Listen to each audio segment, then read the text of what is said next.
திடீர்னு திரிசாவெல்லாம் பிடிச்சி இழுத்து வச்சு பேசி வருத்தம் தெரிவிக்கிற அளவுக்கு போயிடுச்சு. இது சிவாஜி கிருஷ்ணமூர்த்திக்கு 3 வருஷம் தண்டனை கொடுத்துருக்காங்க. நாட்டில் செக்கிழுத்துக்கு சுதந்திர போராட்டத்துக்கு கொடுத்துருக்காங்களா? பவர் குறைஞ்சதுன்னா இல்லாத நோயெல்லாம் வரும். அந்த மாதிரி இந்த கூட்டணிக்கு நோய் வந்துச்சு. காங்கிரஸில் இவ்வளோ நடக்கிற பிரச்சனைக்கு காரணம் ராகுல் காந்தி.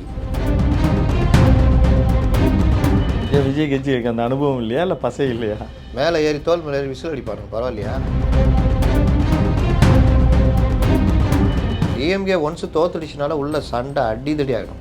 இப்போவே 3-4 கோஷ்டி உள்ளே இருக்குது.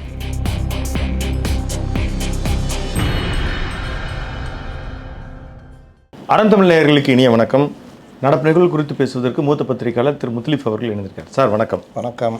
விஜய் என்டிஏ கூட்டணிக்கு வருவார் அப்படின்னு எதிர்பார்த்த இந்த நேரத்தில் திரு நயினார் அவர்கள் அமித்ஷா அவர்களுடைய மேடை இருக்கும் பொழுதே கூட கரூர் சம்பவம்லாம் செந்தில் பாலாஜி தான் காரணம் அப்படின்ற மாதிரி டைரக்டாக அளவுக்கு பேசினார். இப்போ முடிவாயிடுச்சு அவர் வரப்போகிறதில்ல அப்படின்னோடனே அதை அப்படியே மாற்றி பேசுறது மட்டும் இல்லாமல் திடீர்னு திரிசாவெல்லாம் பிடிச்சி இழுத்து வச்சு பேசி வருத்தம் தெரிவிக்கிற அளவுக்கு போயிடுச்சு.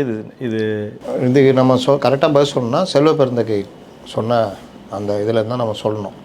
ஏன்னா அவராக பேசினார், எனக்கு ஆச்சரியமாக இருக்குது. யாரையுமே கடிந்து பேசாத மனிதர் இது பேசியிருக்காருன்னா உண்மையிலேயே எனக்கு ஆச்சரியமாக இருக்குது. திரும்ப தமிழிசை கூட அப்படி தான் சொன்னேன் அப்படின்னு. ஏன்னா அவருக்கு அந்த அளவுக்கு பேர் உண்டுங்க. நீங்கள் அவர் பிஜேபியில் சேர்ந்தால் கூட இன்றைக்கி நீங்கள் தென் மாவட்டம் போனீங்கன்னா இஸ்லாமியர்கள் மத்தியில் அவர் பண்ணையார் மாமா மாப்பிள்ளை இப்படி தான் ஒரு இது இருக்கும். அப்போ அந்த அளவுக்கு அவர் பார்த்து இது பண்ணக்கூடியவர். என்னான்னு தெரில, கரகம் அப்படின்னு வாங்கலாம், அந்த மாதிரி வாயை விட்டார். நேற்று காலையில் ஒரு இது போட்டாங்க, மைக்கு கார் கண்ணாடி ஏற்றிட்டு போயிட்டார். நேற்று சொல்லியிருந்தாருன்னா இன்னும் நல்லா இருந்திருக்கும். இன்றைக்கி காலையிலையும் மைக் கேட்டப்போ நான் யாரையும் புண்படுத்துகிற எண்ணம்லாம் எனக்கு கிடையாதுன்ற மாதிரி பொதுவாக நான் எல்லாருக்கும் இதானவன் அப்படி இப்படின்ட்டு போயிட்டார். அதற்கு பிறகு மதியம் திரிஷா சார்பில் ஒரு வழக்கறிஞர் அறிக்கை விட்றாரு. அவங்கள ஒரு கலை துறையிலேருந்து தான் அவங்கள பார்க்கணும். நான் அப்படி தான் நான் விரும்புகிறேன். நான் எந்த கட்சிக்கும் சொந்தம் இல்லை, இந்த மாதிரி பேசுறதெல்லாம் தவிர்க்கணுன்ற மாதிரி ஒரு டீசெண்டான ஒரு அறிக்கை. பொதுவாக எல்லார் மத்தியிலையுமே இது சரியில்லை, அவர் பேசின தப்பு, வருத்தம் தெரிவிக்கணுன்றது எல்லாரும் பேச ஆரம்பிச்சிட்டாங்க. திமுகவினருக்கு கூடுதலாக போய்கிட்டு தமிழிசை தங்கப்பாண்டி தான் முதல்ல உக்கிரமாக அறிக்கை. ஆமாம், அவங்க கட்சியில் அந்த இவர் எம்ஆர்கே பன்னீர்செல்வம் பேசினார், டிவிகேக்கு எக்ஸ்பிளேஷன் சொன்னார். என்ன சொன்னார்? இதை தானே சொன்னார். அன்னைக்கெல்லாம் அவங்கள சிவாஜி கிருஷ்ணமூர்த்திக்கு 3 வருஷம் தண்டனை கொடுத்துருக்காங்களே, அதே நல்ல அதுவும் நாட்டில் செக்கிழுத்துக்கு சுதந்திர போராட்டத்துக்கு கொடுத்துருக்காங்களா? பேசாத பேச்சா குஷ்புவெல்லாம்? ஏன் சமீபத்தில் இதே சிவாஜி கிருஷ்ணமூர்த்தி என் தலைவனுக்காக நாங்கள் என்ன வேணா பண்ணுவோம், அவ்வளோ நேசிக்கிறோம் எங்கள் தலைவனன்னு அந்த பெண்கள் சொன்னப்போ அவர் வீட்டில் சும்மா தான் இருக்கார் போங்க அப்படின்னு ரொம்ப கொச்சையாக பேசுனது யார்? தொண்டர்களையும் தலைவனையும் இணைச்சி பேசினது யார்? அன்றைக்கி யார்? இந்த தமிழிசை தங்கப்பாண்டி எங்கே இருந்தாங்க? சிவாஜி கிருஷ்ணமூர்த்தியை பேசும்பொழுது திருமதி கனிமொழியிலேருந்து தமிழிசை தங்கப்பாண்டி எல்லாரும் அதையும் கண்டிக்க தான் செஞ்சாங்க. இன்றைக்கி இப்போ நேர்மையாக தானே இப்போ விசாரணை நடந்து தண்டனை தானே வந்திருக்குது அங்கே பேசுனதுக்கு. இப்போ சமீபத்தில் விஜயையும் பெண் தொண்டர்களையும் நினச்சி பேசுனதுக்கு யாரும் கண்டிக்கலையே. ஏங்க இது என்ன இன்றைக்கி நேற்றா இருக்குது? இந்திரா காந்தி காலத்துலேருந்து இவர்கள் பெண்களை கொச்சையாக ஜெயலலிதாவை பேசாத பேச்சாங்க. இன்றைக்கி என்னமோ ரொம்ப கரெக்டுன்ற மாதிரி இவங்க பண்ணுறதெல்லாம் எப்படி சரியாக இருக்க முடியும்? சசிகலா அவர்களை பற்றி உதயநிதி பேசலை, இன்னை வரைக்கும் வருத்தம் தெரிவித்தாரா? தவழ்ந்து ஊர்ந்து போயின்னு சொல்லி கடைசியில் எண்டுக்கு போயிட்டார். அப்போ எல்லாருமே கண்டிச்சாங்க. ஒரு அமைச்சராக இருக்கிறீங்க, அப்போ அமைச்சராக இருந்தாரா இல்லையான்னு எனக்கு தெரிய ஞாபகம் இல்லை. கட்சி தலைவருடைய பையன் கலைஞருடைய பேரன்றாங்க, ஒரு பெரிய மரியாதை இருக்குது, இந்த மாதிரி பேசலாமா? வருத்தம் தெரிவிக்கலையா? அவங்க யார்? ஒரு தாயார் ஸ்தானத்தில் இருக்கிறவங்க தானே. வயது என்ன இருக்குது? இவர் எம்எல்ஏ இருந்தார். அது இப்போது கட்சி மீட்டிங்கில் பேசும்போது யாராவது அது இன்னொன்று சிவாஜி கிருஷ்ணமூர்த்தி எனக்கு ரொம்ப அவருடைய ரசிகர் நான் ஒரு சொன்னார். இவர் பேசுனது தப்புன்னு தான் நம்ம சொல்கிறோம். ஆனால் கண்டிக்கிறதுக்கான ஒரு தார்மீக உரிமை உங்களுக்கு இல்லைன்றதையும் பதிவு பண்ணுறோம். இல்லை அதான் இதே ராதாரவி அவர்கள் நயன்தாராவை குறித்து பேசியது உடனே கட்சி விட்டு அமிச்சிங்களா? அது வெயிட்டான இடத்துல கை வச்சிட்டார் அவர். அதாவது ஒயர் சாதாரண வீட்டுக்கு போகிற ஒயரில் கை வச்சிங்கன்னா லைட்டாக ஷாக் அடிக்கும். ரயில்வேக்கு போகிற ஒயரில் கை வச்சேன்னா ஆகும், தூக்கி அடிக்கும், முடிஞ்சிடும் கதையை. அந்த மாதிரி அவர் அங்கே போய் கை வச்சார் ராதாரவி. இப்போ கூட்டணி பேச்சுவார்த்தை நம்ம வரும்பொழுது இப்போ அட்டாக் ரொம்ப அதிகமாக, குறிப்பாக அந்த ஒரு விஷயமே கரூர் விஷயம் முன்ன அப்படி பேசிட்டு பின்ன இப்போ இல்லையே. யார் இப்போ எடப்பாடி என்ன சொன்னார்னா, நீங்கள் அந்த இதை கூட நான் உங்களுக்கு தர்றேன், நீங்கள் அதோட போட்டு காமிங்க. ஒரு அரசியல் கட்சி தலைவரோ அரசோ காவல்துறையோ தன்னை நம்பி வர்றவர்களை பாதுகாப்பு பற்றி அதிக கவனம் வைக்கணும். அரசியல் கட்சி தலைவருக்கும் காவல்துறைக்கும் அரசுக்கும் இதில் பொறுப்பு உண்டு. அவங்க பொறுப்பு தவறு நடக்கூடாது தான் அவர் சொன்னது. இப்போ கூட இருக்குது, நான் உங்களை அனுப்புகிறேன், நீங்கள் வேணால் ஒளிபரப்பிக்குங்க, இல்லை பார்த்துக்குங்க. இதுதான் அவர் சொன்னது. இதில் எங்கே விஜய் மேலே தப்பு இல்லைன்னு சொன்னார்? விஜய் இந்த சம்பவம் நடந்தோன்னா தெரிச்சு ஓடுறாரு. கண்டிஷனை ஃபாலோ பண்ண ஒருத்தர் அழுகுறாரு, ஒருத்தர் இப்படி நின்றுக்கிறாரு. முதல்வர் 2 மணிக்கு வந்து பேசுகிறாரு, விஜய் தான் குற்றவாளின்ற மாதிரி கொண்டு போகிறாங்க. காலையில் துணை முதல்வர் வந்து பேசுகிறாரு. ஊடகங்கள்லேருந்து எல்லாத்துலேயும் இது வந்து ஒரு பெரிய பிரச்சனையாக விஜய் மேலே சுமத்தப்படுது. பதில் சொல்லக்கூட திராணி இல்லாமல் ஓடுறாரு விஜய். காலையில் வந்து எடப்பாடி பழனிசாமி விஜய் அடிக்க போகிறாரு அப்படின்னு எல்லாம் எதிர்பார்த்து தான் கேள்வியே கேட்குறாங்க. அப்போ தான் காவல்துறைக்கும் அரசுக்கும் என்ன இதில் பொறுப்பு இல்லையான்னு கேட்குறாரு. அதில் தான் விஜய் காப்பாற்றப்படுகிறார். அந்த நன்றி அவருக்கு இல்லைன்னு வச்சுக்கல. இல்லை, அசம்பிளியில் பேசின சிஎம் கூட சொன்னார், உங்கள் கட்சியில் நடந்ததை கூட இப்படி துடிக்க மாட்டீங்களே அப்படின்னு கேட்டார். சிஎம் கேட்டார், பேச உள்ளன்னு வெளியில் வந்து பேசினார். இதில் விஜய் கூட பேச்சுவார்த்தை நடந்ததில்ல, பாஜக என்டிஏ தலைவரோட விஜய் பேசினப்போ அந்த பேச்சுவார்த்தை என்ன நடக்குதுன்றத இவருக்கு எக்ஸ்பிளைன் பண்ணச்சு ஒரு டீம் போய், அந்த டீமில் இருந்தவர் போய் எடப்பாடிகிட்ட எக்ஸ்பிளைன் பண்ணுறாங்க. அப்போவே எடப்பாடி சொன்னது என்ன, அந்த தம்பி அவருக்காக நாங்கள் சண்டை போடுறோம், அவர் கூட அறிக்கை விட மாட்டேங்கிறாரு, என்னங்க எப்படி இருக்காரு அப்படின்னு சொல்லிவிட்டு, இங்கே பாருங்கள் எவ்வளோ ஃபைல் பாருங்கள், ஸ்கூல் பையன் நான் உட்காந்து படிச்சுட்டு இருக்கிறேன் சட்டசபையில் பேசுகிறதுக்கு, இவர் சாதாரண மேட்ரு, இவர் மேலே குற்றம் இல்லைன்னு ஒரு அறிக்கை கூட விட மாட்டேங்கிறாரு, அதோட வேறு என்னங்க வேலை அப்படின்னு கேட்டிருக்காரு. அப்புறம் இவங்க இப்போ வந்துட்டு விஜய் வந்து அப்போ ஆதரிச்சிருக்காரு, இப்போ இல்லைன்னு ஒன்று திட்டுறீங்கன்னா உருட்டு தானே. அவர் பேச்சில் கரெக்டாக இருந்தார், கொஞ்சம் கூட தவறல. ஆட்சியில் பங்குன்னு காங்கிரஸ் கேட்டு அதற்கு வந்து சிஎம் அவரும் ஒரு ஸ்டேஜில் சொல்லிட்டார், ஸ்டாலின் அவர்கள் சொல்லிட்டார். இல்லைன்றதுக்கு பிறகும் மாணிக் தாகூர் இவ்வளோ உக்கிரமாக நிறைய அவர் பேசுவது தெரியும். அவருக்கு இது 2006 வாய்ப்பு இருந்தும் தரப்படவில்லை. ஆனால் இப்போ அவர் தெரிஞ்சு பேசுகிறாரா, இதன் மூலமாக ஒரு காங்கிரஸ் திமுக எதிர்ப்பு அணி விஜய் ஆதரவு அணின்னு காங்கிரஸ் அதை பிரிய வாய்ப்பு இருக்கா? உடம்புல பவராக இருக்கிற வரைக்கும் நோய் கிருமி நம்மளை தாக்காது, அது அழிச்சிரும். இளம் வயசுலலாம் நோய் வராது, எவ்வளோ இது தாங்கலாம். கொஞ்சம் முதுமையாகி பவர் குறைஞ்சதுன்னா இல்லாத நோயெலாம் வரும். அந்த மாதிரி இந்த கூட்டணிக்கு நோய் வந்துச்சு. இப்போ வலு குறைஞ்சோன்னா கிருமிலாம் அட்டாக் பண்ணுது. அதில் பெரிய கிருமி, வயசு கிருமி வந்து காங்கிரஸ். இதில் நேற்று மரியாதை வேணும், அது வேணுன்றார். மரியாதை வேணும்னா 5 வருஷமாக நீங்கள் என்ன பண்ணியிருந்தீங்க? இதே மாணிக் தாக்கூர் இந்த திமுக அரசுக்கு எதிராக ஏதாவது ஒரு துரும்பை எடுத்து போட்டிருப்பாரா?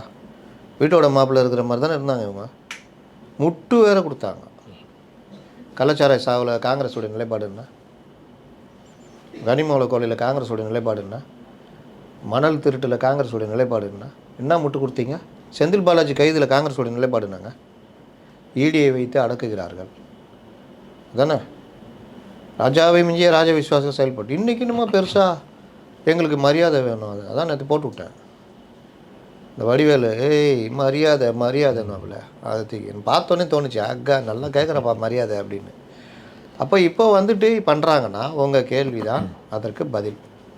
காங்கிரஸில் இவ்வளோ நடக்கிற பிரச்சனைக்கு காரணம் ராகுல் காந்தி. ராகுல் காந்தி தான் இதை எல்லாவற்றையும் அனுமதிக்கிறார்.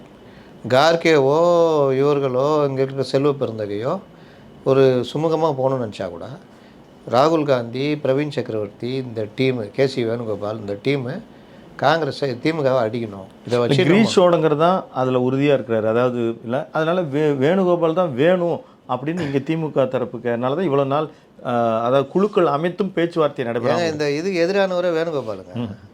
நீங்கள் மாணிக் தாக்கூர் யார் ஆள்? வேணுகோபால் ஆள். கேசி வேணுகோபாலை என்ன பண்ணுறாருன்னா, நம்ம விஜய் இழுத்து போட்டால் கேரளாவில் நமக்கு லாபம், திமுக இங்கே இருக்கிறதுனால நமக்கு கேரளாவில் தான் லாபம். அவர் அப்படியே யோசிக்கிறார். அவர் தாங்க சிஎம் கேண்டிடேட்.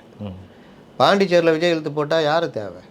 நாராயணசாமி ஆரம்பிச்சிட்டார்ல, இங்கே பங்கு கொடுத்தனா அங்கே பங்கு தரேன். அப்போ நாராயணசாமிக்கு இப்போ விஜய் கட்சி கூட்டணி வந்தால் லாபம் தானே. திமுக விஜயோட கூட்டணி வச்சா இவங்க கிளம்பி போகலாம்ல. அதையே இப்போ நேற்று கூட ஒரு மாவட்ட செயலாளர் இங்கே பேசுகிறாரு, மாணிக் தாகூர் முன்னால், எங்களுக்கு இல்லைன்னா விஜய் இருக்காரு, தாவேக்கா இருக்காரு, எங்களுக்கு தராங்க, நாங்கள் அங்கே போகிறோன்னா போகலாமே, ஏன் அதை சொல்லி இங்கே திமுகவை? அதுதான் எனக்கு யார் செலவு பண்ணுறது? யார் காலைல எழுப்பி பூ வச்சு பொட்டு வச்சு பிரச்சாரத்துக்கு கூட்டு போய்? ஏன் விஜய் கட்சி அந்த அனுபவம் இல்லையா, இல்லை பசை இல்லையா? மேலே ஏறி தோல் மேலே ஏறி விசில் அடிப்பானுங்க, பரவாயில்லையா? வேறு எதுவும் பண்ண மாட்டாங்க. நான் தலைவர் அப்படின்னா இந்த 4 விசில் வேணால் எக்ஸ்ட்ரா வச்சுக்கோ, நீயும் ஊது, அவ்வளோதான். இதில் பாதி பேரை போய் பார்க்கவே முடியாது. குசியை பார்க்க முடியாது. தலைவரை போய் விஜயை போய் பார்க்கணுன்னா புஷி கேட்பார், அடிக்கடி தலைவர் வந்து பார்க்குறீங்க, கூட்டணி தர்மம் இல்லை, தலைவர் கூப்பிட்டா தான் வரணும் அப்படின்வாப்புல. அப்போ நாங்கள் யாரை பார்க்குறது? உங்களே பார்த்துக்குங்க, கண்ணாடியில் பார்த்துக்குங்க, இல்லை உங்கள் கட்சி தலைவரை பார்த்துக்குங்க, பண்ணலாம் வாங்க அப்படின்வாங்க. அப்போ இவங்க வந்து இத்தனை ஆண்டு காலமாக 80களில் 30%, 35% வச்சுருந்த காங்கிரஸ், 90கள்லேயே 26%, 28% வச்ச காங்கிரஸ் தன் காலில் நடக்காமல் ஒரு மனுஷன் 5-6 வருஷம் ஒரு இடத்துல சப்பனங்கால் போட்டு உக்காந்துருக்கானா அந்த காலுக்கு பவர் இருக்குமா? இல்லை இப்போ அதனால தான் ஒரு கொழு கொம்பு கிடச்சிருச்சு, அப்படி பிடிச்சிருவோம் அப்படின்னு சொல்லி தான். அது கொழு கொம்பு கிடையாது. இவங்க வந்து 1.5 வயசு குழந்த, இது எப்படி நடக்கும்? அது குழந்தைனால அது இவங்க பாரத போய் அவங்க மேலே போட முடியுமா? இதுதான் காங்கிரஸ் தாவேகா கூட்டு. ஆனாலும் காங்கிரஸும் தாவேகாவும் இணைஞ்சி தேர்தலை சந்திக்கிறாங்கன்னா முதல் பலகீனம் திமுகவுக்கு. பெரிய கட்சி போயிடுச்சு, திமுக வெயிட் இல்லை, பாஜக எதிர்ப்புக்கான கட்சி போயிடுச்சு, இவங்க பாஜக எதிர்க்க மாட்டாங்க, கிடைச்சா சேர்ந்துருவாங்க, இப்படிலாம் போயிடும். ரெண்டாவது கூட இருக்கிற எக்ஸு மக்கள் நல கூட்டணி யோசிப்பாங்கல்ல, அவங்க போயிட்டாங்க, எங்களுக்கு என்ன சொல்கிற 15 சீட்டு, என்ன சொல்கிற 15, சீக்கிரம் சொல்லு கூப்பிட்றாங்கன்னா அது ஒரு பலகீனம். மூணாவது விஷயம், இவர்களுக்கு லாபம்.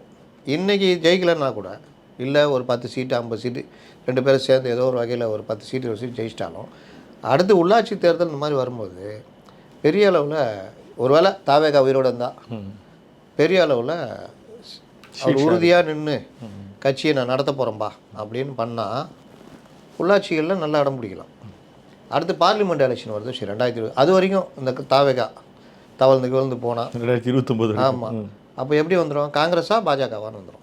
அன்றைக்கி டிஎம்கே என்ன கதி ஆகும்? டிஎம்கே ஒன்ஸு தோத்துடுச்சுனால உள்ள சண்டை அடிதடி ஆகிடும். இப்போவே 3-4 கோஷ்டி உள்ளே இருக்குது, அது ஒரு பெரிய தகராறாக மாறிடும்.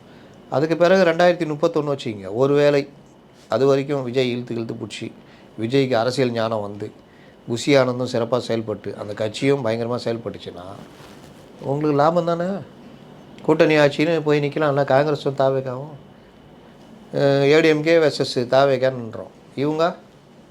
அதனால் காங்கிரஸை கழட்டி விட்டால் பெரிய சிக்கல் திமுகவுக்கு. கழட்டி விடாமல் இருக்கிறதுக்கு வேலை பண்ணுவாங்க. அவங்களும் தாவேகா காட்டி மாட்டிகிட்டு இருக்கிறாங்க. ஏன்னா அவங்களுக்கு என்ன பிரச்சனை? எவன் தேர்தலில் துட்டு செலவு பண்ணுறது, எவன் ஆளை கூட்டு வர்றது, எவன் தேர்தல் அலுவலகம் போடுறது, எவன் மனு தாக்கல் கூட வர்றது, எவன் அந்த அதிகாரி கூட சண்டை போடுறது, எவன் பூத்து வைக்கிறது, எவன் உள்ள பூத் ஏஜெண்டாக போய் உக்காடுறது. நீங்கள் இன்றைக்கி பிஜேபிக்கு 60,000 பூத் ஏஜெண்ட் இருக்காங்க, 3வது பெரிய கட்சி. தாவேகா கூட கிடையாது. திமுக, அதிமுக, பாஜக, தாவேகாலாம் அப்புறம் பாதி ஃபேக்கு தாவேகாவில் இருக்கிறது. புஷி தலைவனே ஏமாத்திட்டாப்புல. இல்லை அவருடைய கான்சன்ட்ரேஷனு பாண்டிச்சேரி தான், 10 லட்சம் ஓட்டு தான். விஜய் சிஎம் ஆகிறாரு இல்லையா, அவர் ஆயிடுவார்னு சொல்கிறாங்களே. விஜய் சிஎம் ஆனார்னா இல்லை அவருக்கு பிரச்சனை. புஷிலாங்க ஆக முடியாதுங்க. 10 லட்சம் ஓட்டு தான், நாங்கள் கரெக்ட் பண்ணிடுவோம். ரங்கசாமி பாஜக, அதோட அதிமுக சேர்ந்துருக்கு. அந்த இதோடு சேர்ந்து அந்த சார்லஸ் மார்ட்டினுடைய பையன், இவங்க எல்லாமே படு ஸ்ட்ராங்காக இப்போ அந்த கூட்டணி இருக்குது. ஒருவேளை விஜய் காங்கிரஸோடு சேர்ந்தால் ஸ்ட்ராங் ஆகும். அப்படி சேரலைன்னா விஜய் தனியாக நிற்பார். காங்கிரஸ் திமுக நின்றுச்சுன்னா 3வது இடத்துக்கு தான் விஜய் தள்ளப்படுவார். புரியுதா? இல்லை 2வது இடத்துக்கு தள்ளப்படுவார். ஏன்னா சார்லஸ் ஒவ்வொரு வீட்லேயும் போய் கொடுத்துற ஒரு சில தொகுதியெலாம் 5,000 ஓட்டு இருக்குது. 5,000 வீட்டுக்கு இங்கே நல்லா கவனிச்சேன்னா ஆகும். தொடர்ந்து அரசியல் நிகழ்வுகள் எல்லாம் நம்ம பேசுவோம். உங்கள் கருத்து பதிவுக்கு மிக்க நன்றி, வணக்கம். நேர்களை தொடர்ந்து இணைந்தீர்கள் அறம் தமிழுடன். நன்றி, வணக்கம்.